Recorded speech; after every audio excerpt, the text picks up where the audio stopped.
मैं दर्शकों को बताएं कि यूपीए के 10 साल के कार्यकाल पर कल पीएम मोदी ने राज्यसभा में जबरदस्त हमला बोला था कांग्रेस पर। कांग्रेस इन आरोपों को नकार रही है। कांग्रेस पार्टी और यूपीए ये 10 साल की उनकी बर्बादी से मुंह नहीं मोड़ सकते। 10 साल पहले यानी 2014 4 से 14 के बीच की बात करता हूं, पीएसयू का नेट प्रॉफिट करीब 1.25 लाख करोड़ था और इस 10 वर्ष में पीएसयू का नेट प्रॉफिट 2.5 लाख करोड़ है।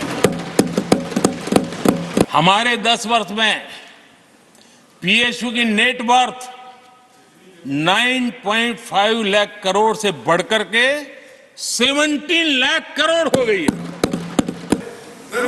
इनका हाथ जहां भी लगता है ना, उसका डूबना तय हो जाता है और उससे यही दशा करके उन्होंने छोड़ी थी। हम मेहनत करके इतनी बाहर लाए, इतनी प्रतिष्ठा बढ़ी है।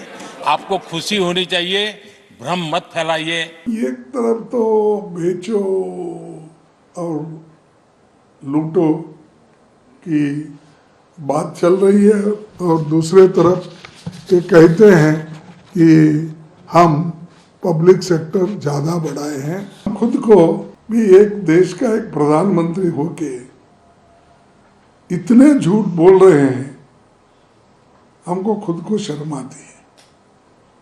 और वो झूठ दबा के बोलते हैं, जोर से बोलते हैं कि वो सच बने, यही उनकी बार बार इच्छा है, झूठ बोल के सच दिखाना। जैनेंद्र, ये तो बिल्कुल साफ है कि श्वेत पत्र जो संसद में आने वाला है वो आर्थिक कुप्रबंधन का विषय होगा उसमें, लेकिन जो कांग्रेस का ये ब्लैक पेपर है इसमें आर्थिक विषय के अलावा कोई और विषय भी हो सकता है, क्योंकि आप जाति जनगणना का भी जिक्र कर रहे हैं। बिल्कुल, देखिए राहुल गांधी न्याय यात्रा पर हैं और कांग्रेस बीते 10 सालों को अन्याय काल बता रही है। तो खरगे की प्रेस कॉन्फ्रेंस का जो थीम होगा वो एक तो व्हाइट पेपर के जवाब में ब्लैक पेपर होगा ही, लेकिन उसमें जो निशाने साधे जाएंगे उसमें आर्थिक नीतियों से लेकर के महंगाई बेरोजगारी के आंकड़ों से लेकर के विकास दर के आंकड़ों से लेकर के जो सामाजिक पहलू है और जिसका एक राजनीतिक पहलू आप कह सकते हैं आने वाले चुनाव के मद्देनजर, जिसमें कि जातीय जनगणना की बात हो सकती है, आर्थिक सर्वेक्षण की बात हो सकती है, आंकड़ों की बात हो सकती है। चूंकि कांग्रेस लगातार मोदी सरकार को घेरती रही है कि सरकार आंकड़े जारी नहीं करती और सबसे बड़ा आंकड़ा जो जनगणना से आता है वो लंबित है, तो जाहिर सी बात है उसका जिक्र भी होगा। और ये केवल आर्थिक नीतियों और आर्थिक नीतियों के मूल्यांकन तक सीमित नहीं रहने वाला है, चाहे सरकार का व्हाइट पेपर हो या कांग्रेस का ब्लैक पेपर हो। ये कुल मिलाकर के सियासी पेपर दोनों ही पार्टियों की तरफ से एक दूसरे की घेरेबंदी के लिए लाई जाने वाली है।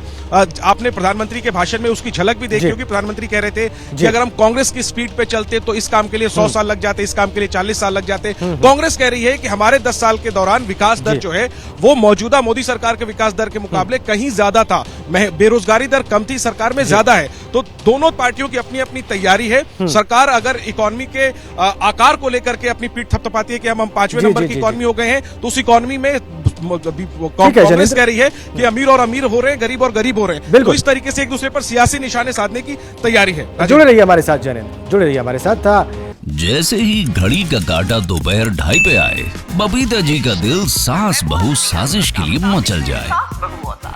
और ये है इनकी बहू, पूरे दिन ऑफिस की टेंशन हो जाए गॉन जब ये करें अपना फेवरेट शो फ्री टाइम पे ऑन। इनकी तरह आप भी देखिए अपना फेवरेट शो अपने टाइम पर और डाउनलोड कीजिए एबीपी लाइव ऐप अपने स्मार्ट टीवी पर।